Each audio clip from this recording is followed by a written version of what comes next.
Hello and welcome to February 2025 Tullie Textiles. So I thought this month we'd have a go at a little bit of felt craft, and we would make these sweet little heart pouches, and they're made of 2 bits of felt and they're interwoven. So I'm going to, as always, take you through step by step, and again, as always, use this as a jumping off point, use it as a starting point. I'd love to see what other things you do with them. You don't have to use them as pouches. You could add a bit of stuffing and sew up the edges and have them as little hanging decorations. You could work them flat just as decorations and apply them to other things. Have a play and see how you get on. So we're going to start by having a quick look at the materials you're going to need. So you're going to need 2 pieces of felt, ideally in contrasting colours, because the main feature of this design is the 2 colours woven together. So for demonstration, I'm going for a black and a white, but you could use 2 different shades of blues as I've got here, any colour combo you like. I believe this is originally a Scandinavian craft, so red and white would be a good option. That would work well as well. So you're going to need your felt. Unusually for an activity that involves me, I'm going to use a ruler, but don't worry, it's not going to be too specific. So we've got our felt, ruler, scissors, and if you want to add any decoration, you'll need a little bit of ribbon, maybe a bit of thread, and obviously a needle for doing sewing. But to actually make the pouch, you just need the felt, scissors, and a ruler and a pencil for marking out your shape. So that's the first thing we're going to do. We're going to make the shapes that are going to make our hearts.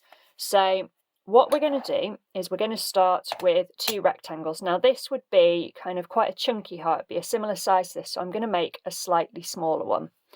And what we're going to do first is we're going to make a long thin rectangle, and ideally we're going to make it divisible by 4.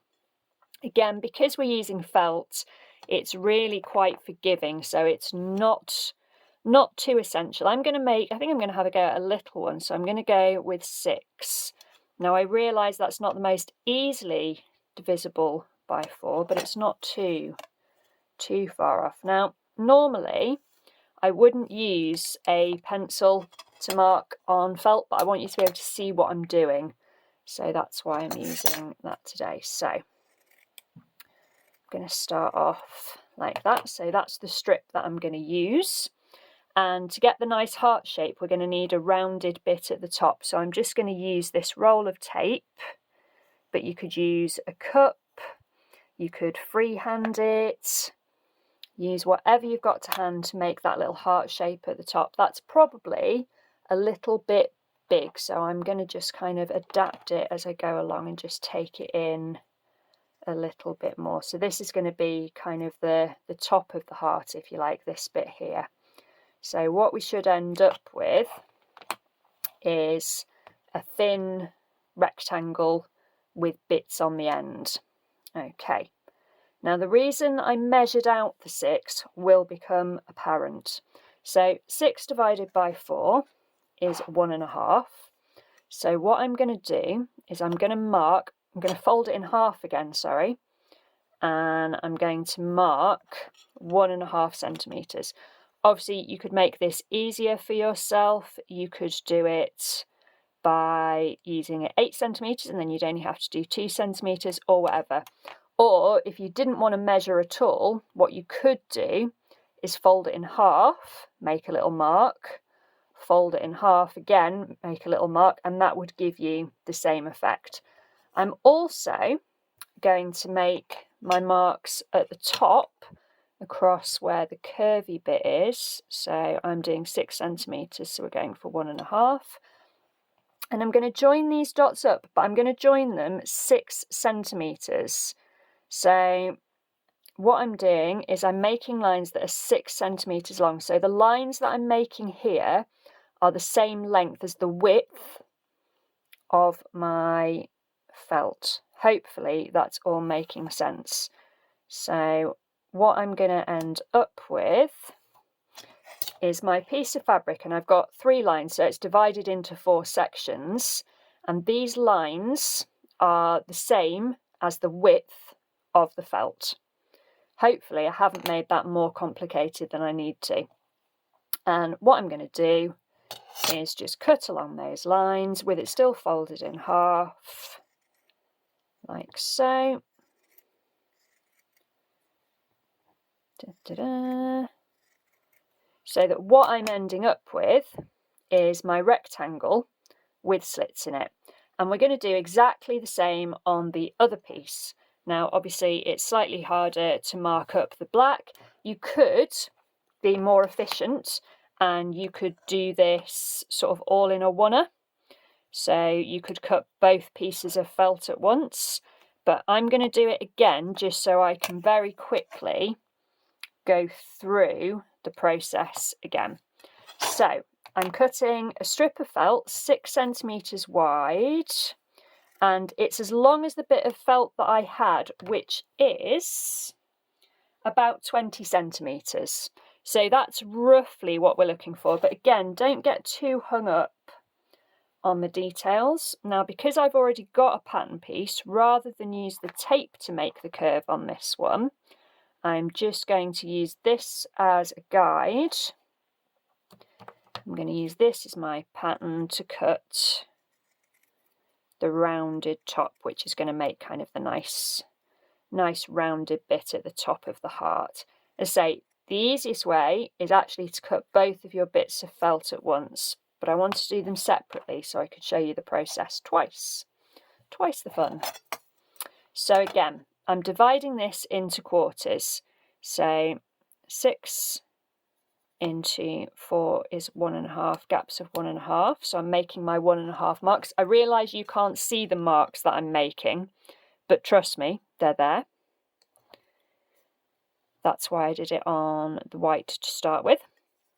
And then I'm joining these marks and making lines the same length as the width of my rectangle, which in this instance is 6 centimetres. But as I say, the numbers aren't important, it's the ratio that's important. And I say, if you really don't want to do measuring, you can do this just with folding. So I've marked on those lines. And the other good thing about working with felt is it's very forgiving. So if you end up with some that are kind of more equal than others, as they say, then that's not a problem, because you'll be able to sort of gently suggest that it goes into the position you want. So what you should have now is 2 rectangular shaped pieces with curved ends and with slits in the middle. And these are the bits that we're going to weave together. So you can go ahead and fold them back in half, ready for the next step. So with our pieces cut, we're ready to make our little pouch. We're ready to make our little heart pouch. Now, this is one of those things that is really simple, and hopefully once you get going it will all make sense, but be prepared for it to be kind of a little bit weird along the way. It won't necessarily go exactly to plan. What we're going to do is we're going to do a simple over, under weave, but with a slight difference. So if we were doing this flat, we would take the black and go over the white, under the white, over the white, under the white. But because we want to make a pouch, we're going to do it slightly differently. So what we're going to do is, rather than just going over the white, we're going to put the white, so these pieces are still folded in half, we're going to put the white through the black, like that. And then we're going to put the black through the white, and then the white through the black, and then the black through the white. But this one will just sit on the end. This will pull together better once the whole thing's made. And as I say, this is kind of where it starts to look a bit messy, but persevere. So we're doing an alternate weave. So on the first row, we put the white through the black. So this time, we're going to put the black through the white, and you'll be able to see very quickly whether you've done it the right way, because you should be getting your checkerboard pattern. So it's kind of like over under, but it's sort of through instead. So on this end, the white is going through the black, and that will start to help make the shape. And as I say, felt is very, very forgiving, so don't be afraid just to kind of gently tug it and nudge it into position. So we're on to our third strip, which is going to be the same as the first one. So we're going to put the white loop through the black loop through the white,